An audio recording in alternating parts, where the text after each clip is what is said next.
Ito ang gawa natin every year end. Year end, correct? New Year. Ano po nilalagay niyo dyan, madam? Ano yan? Ito yung ito yung mga sikretong pampaswerte yung ginagawa taon-taon. Kailangan malalaking value.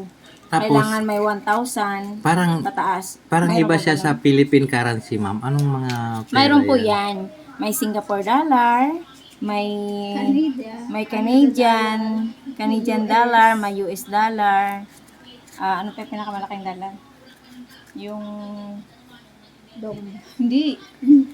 Ibig sabihin yan, sa year 2025, mapupunta na naman kayo ng Canadian. Opo, kailangan. US. Kailangan US. dollar ilagay dyan para next year. May dollar na naman makukuha sa ibang bansa. Yung ibang bansa para kukuha ang dollar sa amin. Para manalo na si Tita Beg sa loto kasi mag-debit na Para humihigop siya, para makapag-travel na naman. Tapos, ibig sabihin ng itlog. Ano ibig sabihin ng itlog? Buwan. Bilog-bilog yung papasok ng mga dollar sa pera. Yan, ganun kayo meron. Tapos yung bigas. Walang palabas, puro Wala. papasok.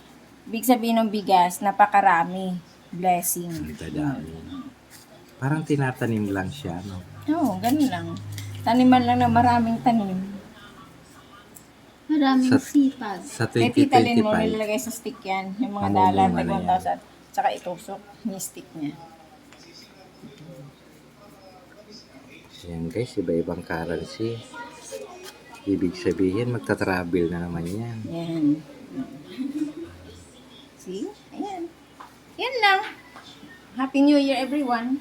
Yan, mga dagdag kaalaman guys, para sa Pampabuenas sa taong 2025. Yo guys, Happy New Year at everyone. Yo, peace out.